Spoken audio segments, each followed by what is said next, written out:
La segunda parte de los otros escritos son los libros sapienciales que vamos a estudiar. Recordemos que estos libros son Job, Proverbios, Eclesiastés, Sabiduría y Eclesiástico. Los libros sapienciales se ocupan del hombre universal y su objetivo último es encontrar soluciones y respuestas a las grandes preguntas, desafíos y misterios de la vida humana.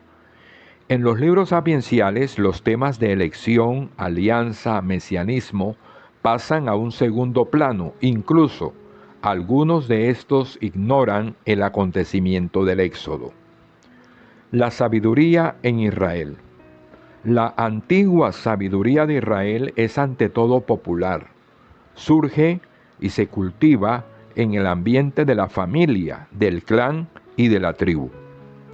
En este entorno se van creando los refranes, los consejos, las instrucciones y enseñanzas. Posteriormente va apareciendo la sabiduría cortesana, es decir, la sabiduría de la monarquía y de los reyes. Junto al palacio y al templo de Jerusalén nacían escuelas en las que se formaban los miembros de la familia del rey. El ícono más notable que encarna la sabiduría monárquica en Israel es Salomón. De hecho, la tradición lo convirtió en el rey sabio por excelencia. Por su parte, los profetas de Israel desconfiaban de los sabios. Isaías, por ejemplo, desconfía de los que se creen sabios y se las dan de inteligente. Isaías 5:21, y llega a decir que desaparecerá la sabiduría de los sabios. Isaías 29:14.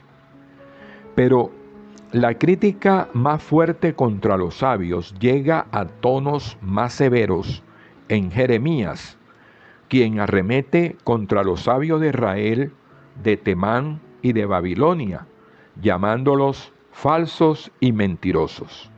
Jeremías 8 al 9. Después del destierro, a partir del año 538 a.C., asistimos a un proceso de progresiva aceptación de la sabiduría sapiencial. Se editan colecciones de los proverbios, se publican los libros de Job y Eclesiastés, y la Biblia griega de los 70 agrega sabiduría y eclesiástico, completando así los 5 libros sapienciales. Fuentes de la sabiduría. La fuente principal de la sabiduría ha sido la experiencia. Así lo reconocen el libro de los Proverbios y el Eclesiastés. Otra de las fuentes de la sabiduría es la tradición. La sabiduría popular, al nacer en el seno de la familia, se transmitía de generación en generación, de padres a hijos y por tradición oral. Otros libros sapienciales como Job, Eclesiastés y Sabiduría son fruto del estudio y de la meditación personal realizada individualmente o en grupo. Otra de las fuentes de la sabiduría ha sido el intercambio cultural con naciones vecinas.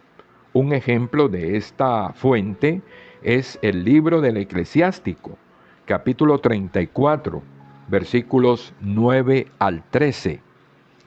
Y en la última fase de desarrollo de la corriente sapiencial, la fe y Dios se convierten en la fuente suprema de la sabiduría. Géneros de la literatura sapiencial. Muchos de estos géneros aparecieron en la fase oral y otros son propios de la actividad literaria.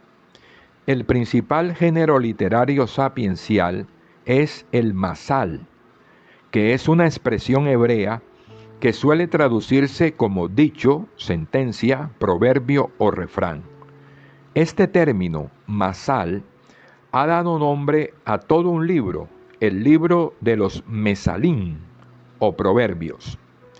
El masal se define como sentencia o consejo, aviso o instrucción expresada en forma imperativa.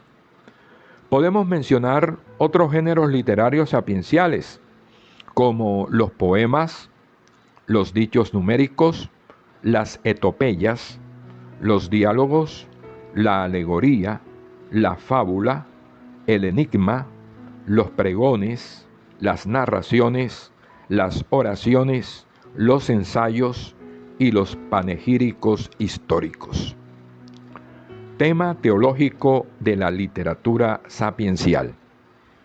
El ámbito teológico de los sabios de Israel no es el de la elección ni la alianza entre Dios y su pueblo, sino el ámbito de la relación entre criatura y su creador, dentro de la visión de la creación, tal como se presenta en Génesis capítulos 1 y 2.